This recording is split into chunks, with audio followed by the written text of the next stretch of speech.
Welcome to the Power in Motion podcast, the show for women who want to develop a kinder relationship with their body so you can feel healthy, happy, and confident without restricting food, doing torturous exercise, or constantly worrying about the number on the scale. I'm your host, Kim Hagel, size-inclusive fitness specialist and certified non-diet health and life coach specializing in body image. This podcast is here to provide weight-neutral, health at every size aligned information and coaching on sustainable habits and mindset shifts so you can feel your very best in the body you have right now. Let's lace up our runners and go for a walk while we chat. Well, hello. How you doing, friend? I'm so glad you're here. Welcome to the Joyful Movement Show.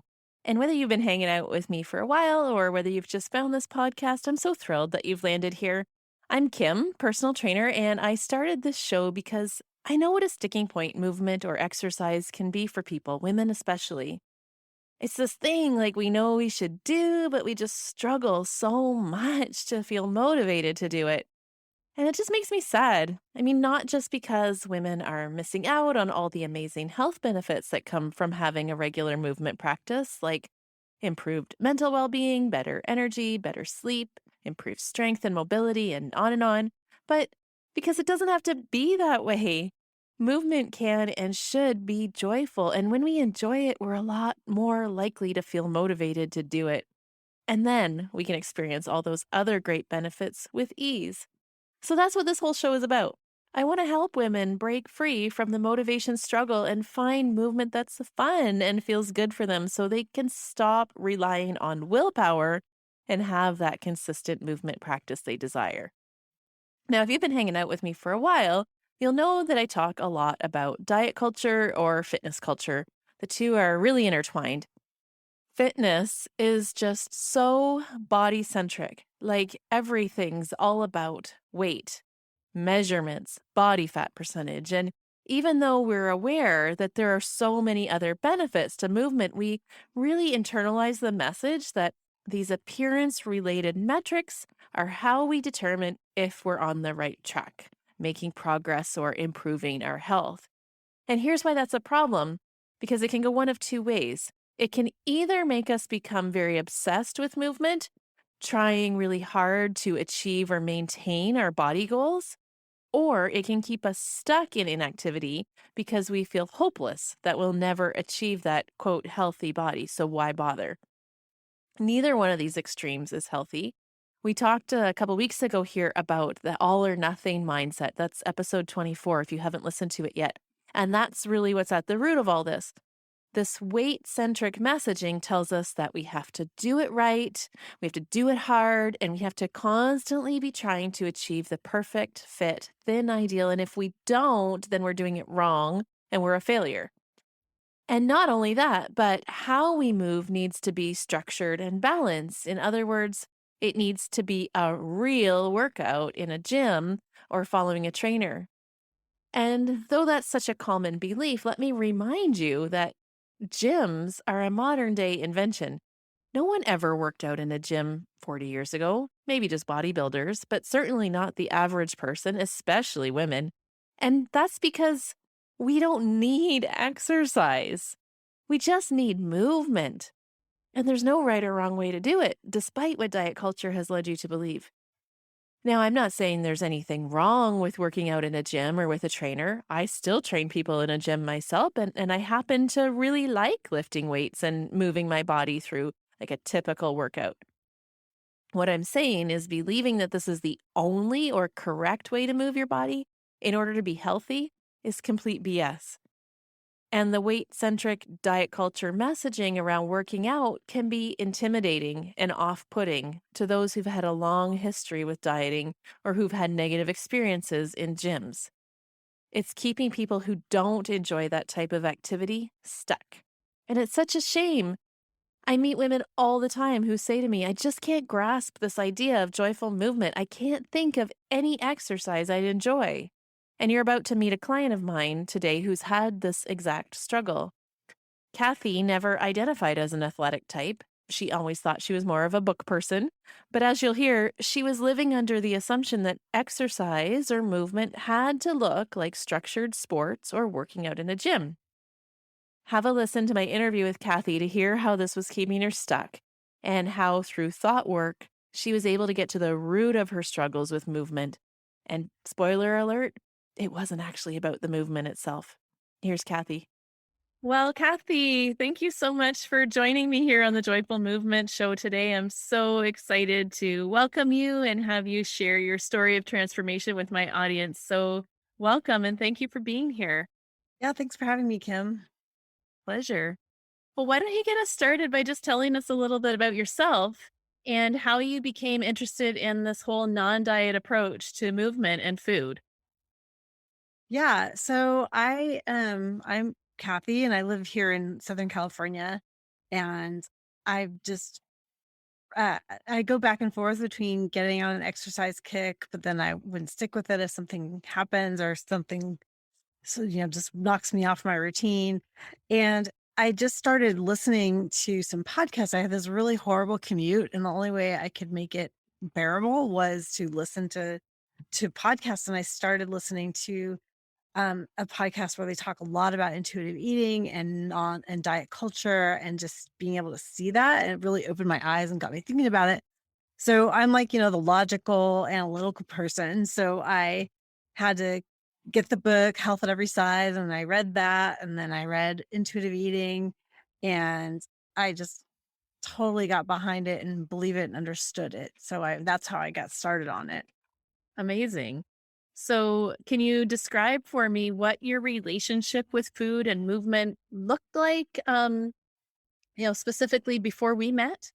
Yeah, it's funny. I was one of those people who says, "Well, I don't diet because I never jumped on, the Whole 30 or Atkins or any of those types of diet plans or programs." And so, um, I didn't think that I would diet it. But then I was like, okay, then why am I coming home and eating a pint of ice cream? It's just like the behaviors were there, and I just didn't think of them as dieting behaviors. But having done more work and understanding that, I think I definitely, I watched what I ate. I had, what is that food tracker, my Fitness Pal, I think. And so I was logging all my food, and, I was really doing all these things that were really diet behavior, but in my mind, they weren't diet. And then when I looking back, I'm like, I think I was always on that path, like of thinking I needed to lose weight, even when I was, in my early 20s and I was tiny and I'm not that tall. So, I mean, when I say tiny, it's that stature as well. And so I just, but I was always trying to always thought when I was out of shape, I thought, well, I should get in shape. And then when I was in shape, that was good, but I had to keep it up. And so there's all this like confusion, I guess, about what I thought I should be doing, what I needed to be doing. Right. So, kind of always focused on maintaining a certain size, right? Whether you identified as a dieter or not, like your behaviors around food and movement were definitely focused on trying to attain some sort of body goal. Definitely. Yeah. I remember when we first met, our very first conversation, and you said, I just feel so stuck. Like, I can't think of one type of movement I'd enjoy. Like, I used to work out and it was great, but, life got in the way and I kind of backed away from that. And now I can't think of anything I'd enjoy. Like, I guess I'm just not an athletic person. Yeah. And that stems for, I think I have a twin and I think, well, I think any siblings get this, but I think with twins, maybe it's even stronger. It's like, well, she was the athletic one. Mm. I was not the athletic one. And yeah, I just couldn't see that I really enjoyed movement because in my mind, it's like, well, I'm just not an active person. It's not my nature. I would rather read a book and, these kinds of things as if it was a choice. Like I was either athletic or not a choice, but like, there were two kinds of people in the world, athletic people and readers. And that was reinforced with my family and, not by my sister, but just by my family, my parents, and just that sort of sense of, okay, well, she's the athletic one and you're not. Um, and that was yeah, I'm looking back, it's so silly because I was a baton twirler and I spent 10, 15 hours a week practicing. So it's like, well, that doesn't sound like someone who's not athletic. Right. So you were Yeah. definitely falling into some thought error traps even. Yeah, exactly. Yeah. How did you feel about yourself when you believed those thoughts that I guess I'm just not an athletic person? How did that make you feel about yourself? Um, well, some part of it was an excuse to not exercise, to not move my Mm, body and mm, like to be okay with that because I'm like, oh, well, I'm just not an athletic person. But it also made me feel like I was in the wrong. Like there was something about me that wasn't working or that wasn't right. Like I'm supposed to be an active athletic person if I want to be healthy. And so therefore I wasn't healthy and I wasn't um I wasn't in shape and that was bad. Like I should want to be in shape. I should be more active. Lots of shoulds. uh-huh. Uh-huh. Yes, I see a lot of shoulds in my work. How do you think that all those shoulds that you're saying to yourself were affecting your motivation levels? That's never very motivating. When I Yeah. don't think I want to do, it was always like a chore, right? It's something I thought, well, I should do this, so I will make myself do this. Or if I didn't do it, I would be like, yeah, I'm lazy, or, I say I want this, but I'm not putting my money where my mouth is. I'm not walking the walk. And so, which would just make me feel worse about myself. And like it reinforced that, well, I just don't like to move. And so it's okay if I don't force myself, but I really should force myself. So it's just this like negative spiral, right? Uh-huh. Mhm. Why do you think you needed to force yourself to move? Like, what do you think was at the root of all of these shoulds? I think the root was that there was something fundamentally wrong with me. Mm, That I was just, yeah, I'm not made the way other people are made. And that's wrong. Like I should be different. So yeah, that there's something just wrong with me in general. yeah. Okay.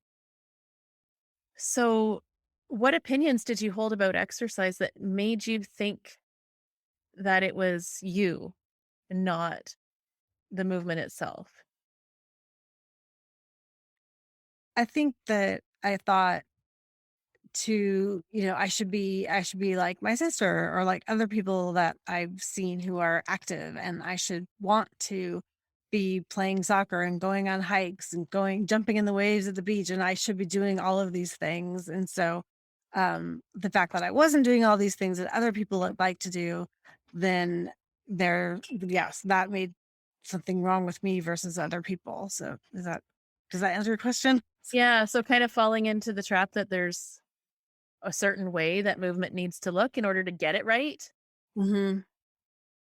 Yeah. Yeah, like I should want to be jogging or I should want to go to the gym and or work out. And so yeah, so there must be something wrong with me since I don't want those things. Hmm.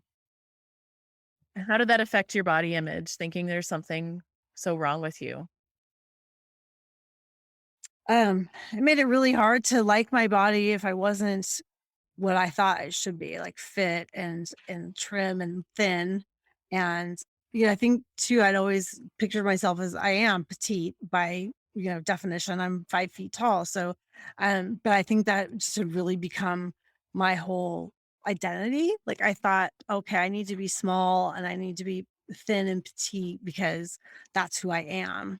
And even if it wasn't conscious, it was definitely there, like that whole um I always like my whole life I've been trying to keep up with people. And so I think that was just it reinforced that belief too. Like I should, there's something wrong with me because I can't keep up. And, you know, it's not something was wrong. It's just like half the size of other people. Yeah. Yeah.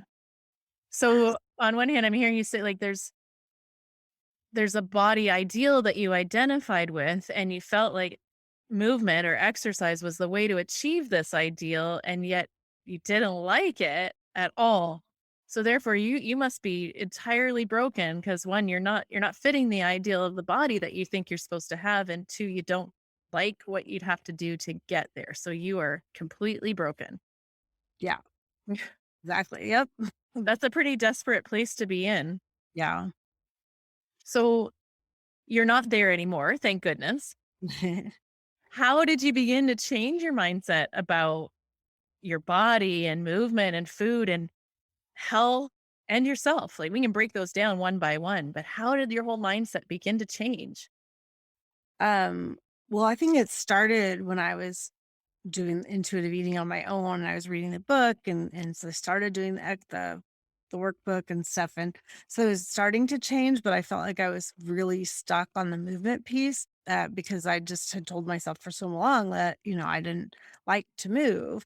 And so I think working with you, I thought I started to question that belief. Like, it seemed so true because I thought about it for so long. I thought about it about myself that way for so long and had been reinforced by people around me as well for so long. And so when I started to just question that, or one thing I learned from you that was so helpful too is like, even if that's true, how is that thought helping or how is it serving me?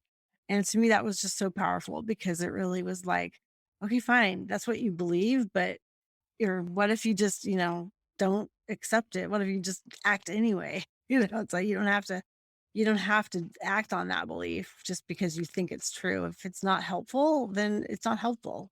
Yeah. Yeah. And I think that's an important distinction to make. Like just because we have these thoughts that run through our mind, and even if they play a lot in our mind, it doesn't necessarily mean that they're true, right? Thoughts are just sentences, and some of these sentences get played a lot, and we attach a lot of value to them, and we believe them. But it is important to question them because they're not inherently true. And as you say, you thought you didn't like movement, you thought you weren't naturally athletic, but when you started exploring that a little bit, here you've come to find, well, no, I'm a baton twirler. I walk my dogs every day. For how you do a lot of walking, right? Like, I do. I used to walk my girls to school every day when they were at the elementary school down the street. So yeah. So I'm like, and then I used to ride the bike with them in the bike trailer, and I would bike them to school to in the morning. I'm like, well, that's not an non-active person. Like, I'm choosing to do that. Right. And so, yeah, and I guess it's the lawyer in me too. I started to gather the evidence so yeah, that supported that or didn't support that belief, and right. that supported a different belief in myself. And yeah, And so that's I think true. Like when we pick this all apart and we really do look at the evidence, it's like, is it true that you hate movement? Because it seems like you do an awful lot of it for somebody who yeah, hates it. But I think what was going on is you just had a belief that movement needed to look a certain way to be right. And that way needed to be, in a gym, doing weights, doing cardio with the objective of shrinking your body. Am I right about that? yeah, definitely. I think that that's what one of the things that really held me back because I just really believed that like the walking and the bike riding and things like that don't didn't count. Yeah. And yeah, Yeah. Yeah. That's that whole mentality of like, if you didn't sweat, it didn't count. Or if you weren't sore, it wasn't effective. Right. But those yeah. again are all just thoughts. Mhm. Right. And I think too, it's like, yeah, again, the powerful for me is not just gathering the evidence, but also saying, well, like, even if it's true, and I'm not saying it is, does it help? Does it make you feel good about yourself? And it's like, well, no. So then maybe just find something else that you can think about and think about yourself, another belief that Exactly. could also might be true. Yeah. So, what new thought system did you start to implement that made you feel a little bit better about yourself and motivated you towards the goals you had?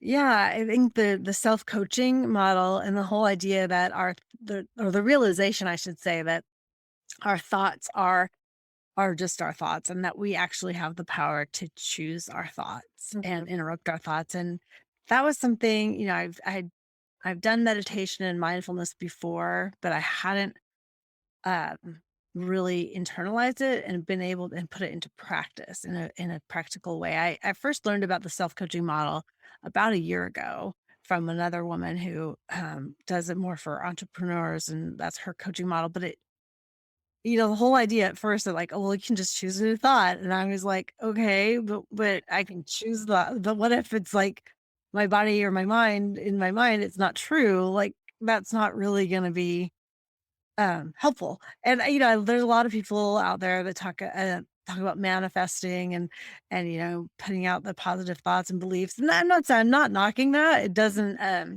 it works for people, and I'm all about whatever nurtures you is good for you. But for me, it was like I just don't think I can. It can't be that easy. I don't just have to think a new thought of like, oh, I love to exercise because my body, my mind is going to know I at the time that I don't really believe that. So Sure. um, so that's like I can see myself in, next year I'm gonna be this, look like this, or feel like that. And but somewhere inside of me, I was doubting it. I wasn't Yeah. believing it. So I'm like, okay, this is not working. And so so that when I was first introduced to self coaching, that was kind of where I was on that. But Mhm. I'm like, well, I can't just change my thought. Like Yeah. that doesn't Just trying to positive think your way out of situations right. coming up with all this dissonance. Yeah, and so when I started working with you, I realized and then the thought ladder of like, okay, I don't have to come up with the polar opposite thought. Ah, Like that's not gonna work because my body knows, my mind, my brain knows yeah. it's not really what I believe. And so but what might be true, what might be possible, and stepping that back and thinking of a thought like that, it opens up the scope for possibility, right? Because it's like, okay, well, what else might be true? And so that it allows me to get curious. And like I always say, curiosity um, keeps you away from judgment. You can't Mhm. be curious and judgmental at the same time. And so I think I started to be more aware of my thoughts, be less judgmental about them, and consider like what else might be true, and use those thoughts to go forward. So you made reference to the thought ladder, which is a tool we use inside of Right Body for Me, which is basically like you say, it's not choosing the polar opposite of the thought that's not working for you. Like, there's no movement that I would enjoy is the bottom of the ladder and my body loves to move might be the top. We're looking to just create a thought that's one step above where you're at now that moves you in the direction you want to go. And often those thoughts start with I'm learning to, or it's possible that, or uh, other people have experienced such and such. So, give me an example of your thought ladder thought that helped you move towards the possibility of movement being enjoyable for you. Yeah, I think what else might be true, or it's possible that this is true. That those are the two that usually go to when I'm doing a thought ladder. So it's like it's possible that I enjoy movement, or and even more, it's possible that there's a type of movement that I enjoy, and That so I haven't even explored yet. right, exactly. And so that like I said, that triggers that curiosity and keeps judgment at bay. So I can be curious, like, okay, well, I'm going to explore some different kinds of movement and find one that works for me that I enjoy. Yeah. Or even it's possible that I can engage with movement without the expectation that my body needs to change.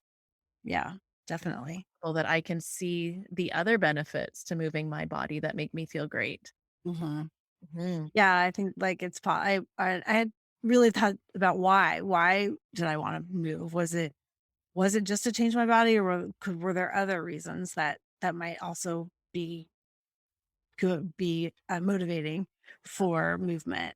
Yeah. It's besides wanting to change my body. It's like, well, I want to be able to do whatever I want. Like I want to be able to again. I don't like to say keeping up because that sounds a little judgy, but that's sort of the idea. Is I want to be able to have fun and play with the people that I love and want to be with, and I don't want my physical fitness to get in or lack of physical fitness to get in the way of being out on the water at the beach or on the ski slope or whatever it is that I want to do. And so or even just going for a long walk or a hike. I want to be able to do that. So those were focusing more on the benefits Mhm. that meant something to me Yeah. more than the quote benefit of looking a certain way. Yeah. And that really speaks to those motivating factors and you hit it right on the head, right?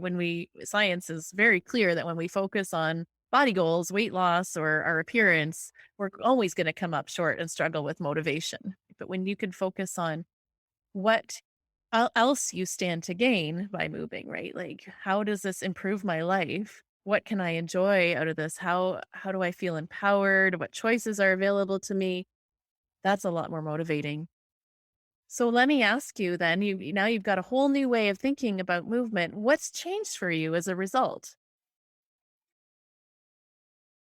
I have a lot more confidence Mm, in my body, and I have a lot more confidence and security in saying, yeah, you know what? I don't really feel like going for a walk right now. Or I do want to go for more walks, and I don't, it's not this big ordeal, big decision I feel like I'm making. It's like, okay, no, I just feel like going for a walk. So I'll go for a walk, and there doesn't have to be any particular reason for it. I can just do it. And so I think I've noticed that I'm definitely more open mm, to even to things that I enjoy. And I feel like I used to be really felt like people were trying to get me to go on walks or do things because they thought there was something wrong with me. And so that would just kicks up my inner rebel and my stubborn side. And it's like, well, I'm not going to do this because you think I should.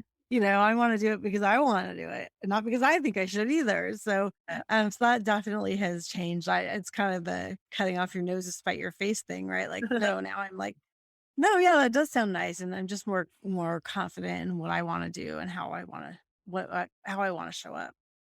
I'm so glad you brought up confidence because I think when people come to me with goals, and often they come with a weight loss goal, and when we dig into that, well, why do you want to lose weight? Like, what do you think will happen when you lose weight? Well, I'll feel more confident. And here you have described that as the biggest thing that's changed for you as a result of the new way that you're thinking, the new way that you're engaging with food and movement. Has your body changed? No, mm-mm.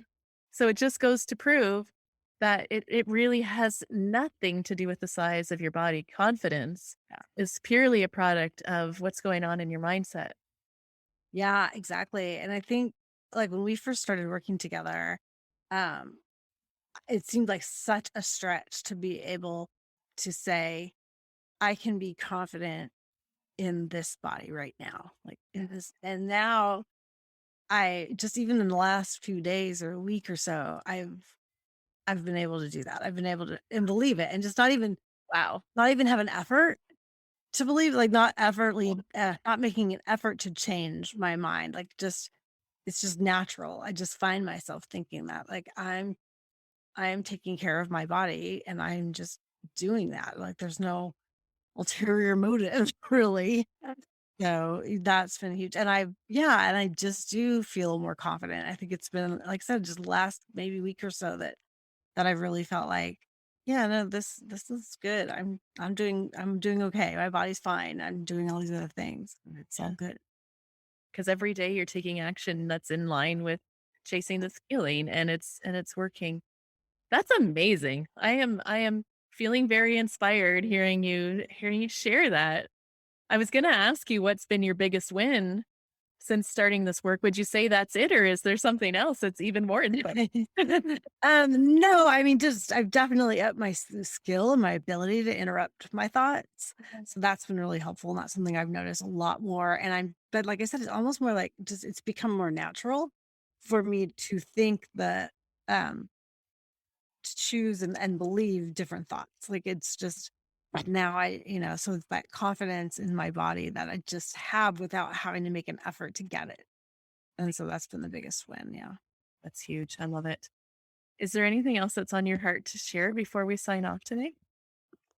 I can't think of anything. I just wanted to thank you, Kim. I mean, I've learned so much, and like I said, I had been introduced to the self coaching model before, but it just wasn't as powerful for me. And now working with you, I'm like, oh, okay, I see how this works, and I believe how it works, and yeah, and it does work, and I've experienced it. So yeah, that's been great.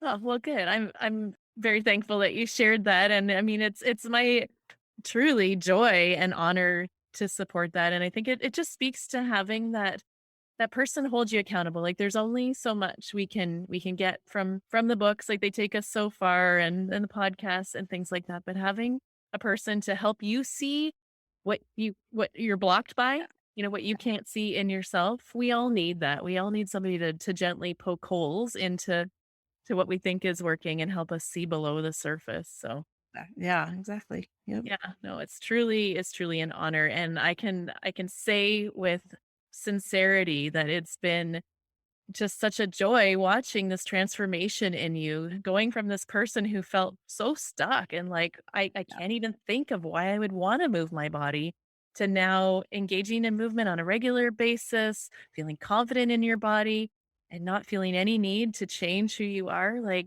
is there any greater transformation that can happen? I don't think so. Yeah. It's amazing. So I'm really proud of you and the work that you've put forward. And thank you so much for sharing your story with my audience. I know that they will find it very inspirational. Oh, thank you, Kim. It's been a pleasure. Well, did that give you any food for thought? It's so inspiring to me to hear how Kathy's whole mindset about movement and her body have changed by doing this thought work. When it comes down to it, her struggles with movement weren't actually about exercise, it was about her body image. She was holding on to this belief that her body wasn't good enough and she had to lose weight, and exercising in a gym was the only way to do it. But no matter how hard she tried, she just couldn't feel better about exercise by forcing herself to do it. She just kept on feeling inadequate and kept perpetuating the belief that something was wrong with her. She had to change her thoughts about her body and herself. Thought work is where it's at, friends. Trying new things, trying new programs, getting a new trainer, employing willpower, it's backwards. The only way to feel better in your body is to work on your thoughts. And at the heart of all our struggles with movement and food for that matter too, is usually a negative body image. And that's what we work on inside Right Body for Me, my 4-month body acceptance coaching program. We dig deep into those thoughts that are keeping you stuck. And like you can see, listening to Kathy, the transformation is incredible. And she's just one story of success. You can read about lots more on my website or social media. With that said, the doors are closing for the next round of participants. We begin a new cohort May 11th. So if you're wanting to finally get unstuck and do the work of accepting your now body, shoot me a message ASAP to inquire about getting started. Thanks so much for hanging out with me and Kathy today. I hope you found her story inspiring. As always, I welcome your comments and questions, so don't hesitate to reach out. And if you found this episode helpful, I'd love it if you shared it or left a review to help spread the word about joyful movement and body acceptance. I'll see you back here next week. And in the meantime, you can stay connected on social media. I'm at Radiant Vitality Wellness on Instagram and Facebook, or you can learn how to work with me on my website, which is www.radiantvitality.ca. Bye for now, friends, and here's to your radiant vitality. Thanks for tuning into the Power in Motion podcast today. If you love what you're learning here, then I invite you to take the next step of embodying these concepts into your own life so that you can live your healthiest, happiest life and never again feel held back by your body. Coaching is the fastest, most efficient pathway to taking what you know in your head to actually applying it and seeing results. Whether you're looking to make changes around movement, food, body image, or all three, I'm here to help you nurture a kind, respectful, and trusting relationship with your body so you can feel your very best. Click the link in the show notes to book a free consultation, and together we'll uncover what's getting in the way of you having the results you want.